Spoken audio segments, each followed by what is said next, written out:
একটা ইন্ডাস্ট্রি এরকম করে বানায় তাদেরকে চাকরি দেওয়া না পারলে এখন কেন গার্মেন্টস মালিকদেরকে খুলতে হবে এইসব বন্ধ ইন্ডাস্ট্রি? আজকে যদি আমি ইন্ডাস্ট্রি বন্ধ করে দিই, এখানে 12,000 লোক কাজ করে, নট 12,000, 12 লক্ষ লোক জড়িত এটার সাথে। সাভারে, আশুলিয়াতে, গাজীপুরে 230 থেকে 240টা এই ধরনের গ্রুপ অফ ইন্ডাস্ট্রি বন্ধ করে দিয়েছে মালিকরা। লক্ষ লক্ষ লোক শ্রমিক বেকার হয়ে গেছে। 13%, 14% আসে হচ্ছে আমাদের রেমিটেন্স যোদ্ধাদের থেকে। রেমিটেন্স আসার কারণে বাংলাদেশে এই রেমিটেন্স যোদ্ধাদেরকে যে সম্মান দিয়েছে, এয়ারপোর্টে আলাদা তাদের বাসস্থান করেছে যে তারা এসে রেস্ট করতে পারে, হোটেলের মতন করেছে, আত্মীয় স্বজন এসে থাকতে পারে, এয়ারপোর্টে তাদেরকে সার্ভিস দিতে হবে, এত ব্যবস্থা করেছে। যারা 84% বাংলাদেশে রেমিটেন্স আনে তাদের জন্য কি করেছে? আমি এইটা জোর হাতে রিকোয়েস্ট করছি আমাদের মাননীয় প্রধান উপদেষ্টার কাছে এবং যত উপদেষ্টা আছেন তাদের কাছে, আপনারা আমাদের জন্য কি করেছেন? যারা 84% রেমিটেন্স আনে বাংলাদেশে তাদের জন্য আপনারা কি করেছেন? গার্মেন্টস ইন্ডাস্ট্রি সচল রাখার জন্য কি করেছেন? আমরা সবাই আশা করেছিলাম যে ঈদের সময় অ্যাটলিস্ট একটা বেতন ব্যাংকে লোন দেওয়া হবে, যে শ্রমিক ভাই বোনদেরকে আমরা কি করতে হবে দেখেন, মার্চ মাসে ফেব্রুয়ারির বেতন দিতে হবে, বোনাস দিতে হবে, আবার মার্চ মাসের 50% বেতন দিতে হবে। একটা গার্মেন্টস মালিক কোত্থেকে পাবে এই 3টা জিনিস এক মাসে? এই 3টা জিনিস এক মাসে কোথায় পাবে একটা গার্মেন্টস মালিক?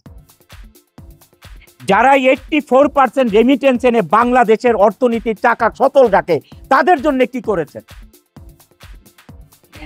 গার্মেন্টস মালিকেরা মুখ চুপ বোঝে, মুখটা চুপ থেকে কি করতেছে, গার্মেন্টস গুলো আরএমজি গুলো বন্ধ করে চলে যাচ্ছে। আপনারা একবার চিন্তা করেছেন যে আপনারা ইন্ডাস্ট্রি গুলো বন্ধ করে চলে যাচ্ছেন, এই দেশের অর্থনীতির অবস্থা কি হবে? এই দেশের কর্মসংস্থানের অবস্থা কি হবে? এই শ্রমিক লিডাররা কয়েকজন মিলে এই দেশে চালাতে পারবে না? তারা একজন একটা ইন্ডাস্ট্রি করতে পারবে? কেন 240টা প্রজেক্ট বন্ধ করে চলেছেন? 240টা ফ্যাক্টরি না, 240টা গ্রুপ অফ কোম্পানি ইন্ডাস্ট্রি বন্ধ করে চলে গেছেন। লক্ষ লক্ষ লোক বেকার হয়ে গেছেন। এই লক্ষ লক্ষ লোক বেকার হওয়াতে বাংলাদেশে এখন আপনাদের ছিনতাই বেড়ে গেছে, সন্ত্রাসী বেড়ে গেছে। এই যদি আমার ইন্ডাস্ট্রি এখানে বন্ধ হয়ে যায়, এই 12,000 লোকের কত লোক এখানে সন্ত্রাসী হয়ে যাবে কল্পনা করতে পারবেন না। মানুষের জীবন চালাতে পারবে না, এখানে লুটপাট শুরু করবে, দিনে দুপুরে দেখা যাবে ডাকাতি শুরু করে দিতে। বিজিএমইতে কিছু লোক আছে তারাও লিড দেয়, এই লিড বন্ধ করতে হবে।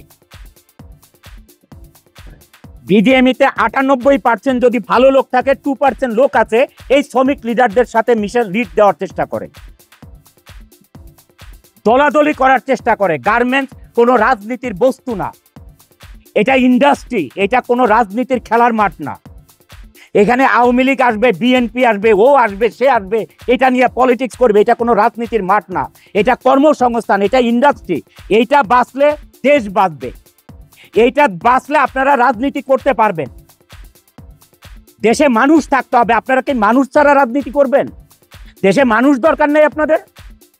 সবাইকে বেকার করে রাজনীতি করবেন?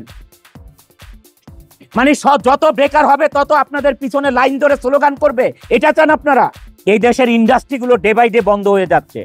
আপনারা জানেন ওই আন্দোলনে সাভারে, আশুলিয়াতে, গাজীপুরে 230 থেকে 240টা এই ধরনের গ্রুপ অফ ইন্ডাস্ট্রি বন্ধ করে দিয়েছে মালিকরা। লক্ষ লক্ষ লোক শ্রমিক বেকার হয়ে গেছে। কিছুদিন আগে আমি শ্রমিক লিডারদেরকে বক্তৃতা দিতে শুনলাম যে বন্ধ ইন্ডাস্ট্রিগুলি খুলে দিতে হবে। আরে সে মালিক এখন কেন খুলে দিবে? এখন কেন গার্মেন্টস মালিকরা ইন্ডাস্ট্রি খুলে দিবে? তোমরা লিড দিয়ে এই গার্মেন্টস ইন্ডাস্ট্রি বন্ধ করতে পারো, এখন খুলতে পারো না? একটা ইন্ডাস্ট্রি বানাতে পারো না? বানায় তাদেরকে চাকরি দাও। একটা ইন্ডাস্ট্রি এরকম করে বানায় তাদেরকে চাকরি দাও না পারলে এখন কেন গার্মেন্টস মালিকদেরকে খুলতে হবে এইসব বন্ধ ইন্ডাস্ট্রি? আজকে যদি আমি ইন্ডাস্ট্রি বন্ধ করে দিই, এখানে 12,000 লোক কাজ করে, নট 12,000, 12 লক্ষ লোক জড়িত এটার সাথে। এই গার্মেন্টস ইন্ডাস্ট্রির সাথে কি জড়িত না? ব্যাংক জড়িত, ইন্স্যুরেন্স জড়িত, মোবাইল কোম্পানি জড়িত, হাড়ি পাতিল থেকে কাপড় চোপড় বানানো, বাসা ভাড়া, প্রত্যেকটা জিনিস জড়িত এটার সাথে। কি জড়িত নাই গার্মেন্টস ইন্ডাস্ট্রির সাথে? বাংলাদেশে 84% রেমিটেন্স আছে শুধু আরএমজিতে। 13% 14% আসে হচ্ছে আমাদের রেমিটেন্স যোদ্ধাদের থেকে। সারা বাংলাদেশের এক্সপোর্ট থেকে 2% আসে, 2%। মিডিয়া ভাই ও বোনেরা, আমাদের শ্রমিক ভাই বোনেরা, এই দেশে আপনারা কি করে খাবেন? আমার শ্রমিক ভাই বোনেরা, আপনারা কি করে খাবেন? মিডিয়া ভাই বোনেরা, আপনারা এটা প্রচার করুন যে এই দেশ কি দিয়ে চলবে।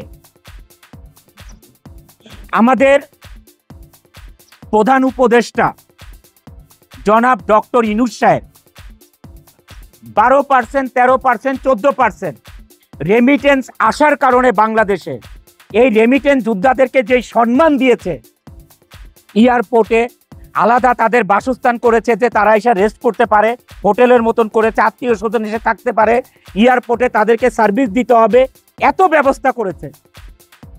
যারা 84% বাংলাদেশে রেমিটেন্স আনে তাদের জন্য কি করে?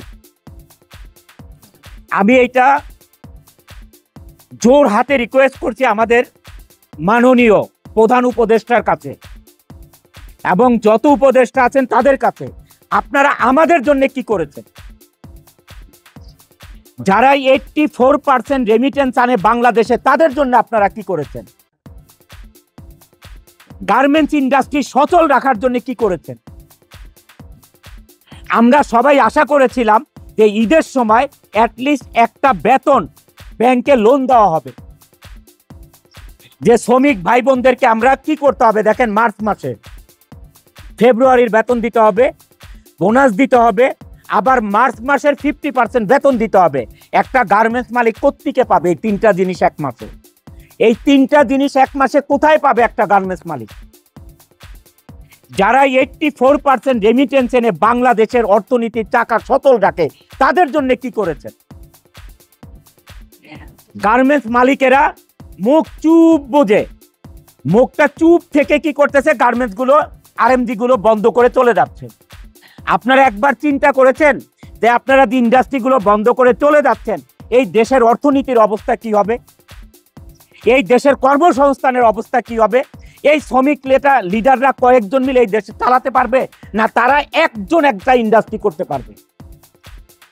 কিন্তু আপনারা কোনো পদক্ষেপ না নিয়ে কি করতেছেন?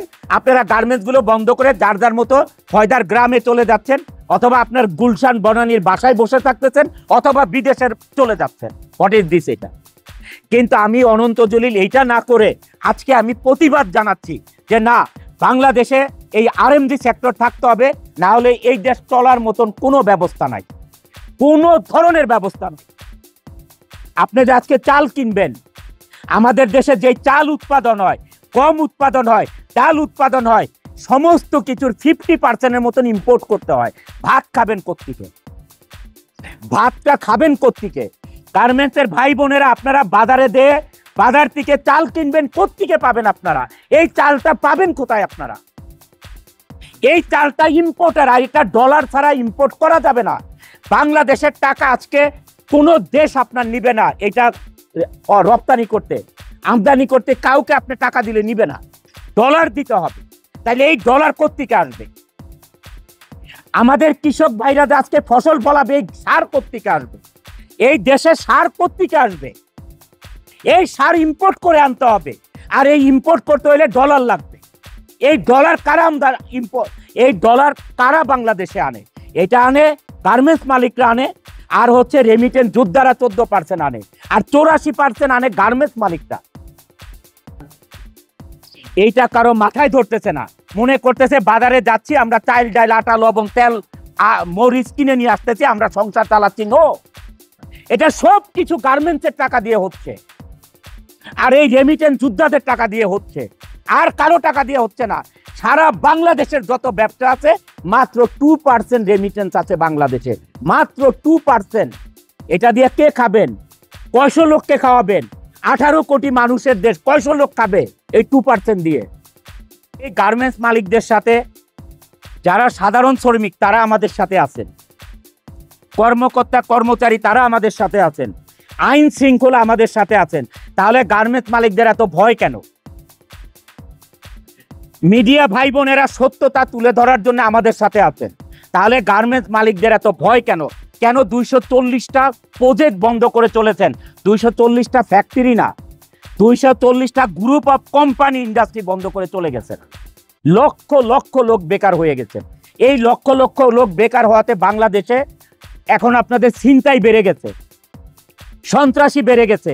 এই যদি আমার ইন্ডাস্ট্রি এখানে বন্ধ হয়ে যায়, এই 12,000 লোকের কত লোক এখানে সন্ত্রাসী হয়ে যাবে কল্পনা করতে পারবেন না। মানুষের জীবন চালাতে পারবে না, এখানে লুটপাট শুরু করবে, দিনে দুপুরে দেখা যাবে ডাকাতি শুরু করে দিতে। যখন মানুষের কাজ থাকবে না, ক্ষুধা থাকবে, তখন মানুষ কিনা করবে। আমি একটি কথা দিয়ে শেষ করতে চাই যে গার্মেন্টস মালিক ভাইয়েরা, আপনারা কাপুরুষের মতো এই ইন্ডাস্ট্রি বন্ধ করে চলে যায়েন না। আমাদের সাথে পিজিএমইএ সংগঠন যেটা আছে, সারাক্ষণ আমাদের সাথে কপারেশনে থাকতে হবে। পিজিএমইতে কিছু লোক আছে, তারাও লিড দেয়, এই লিড বন্ধ করতে হবে।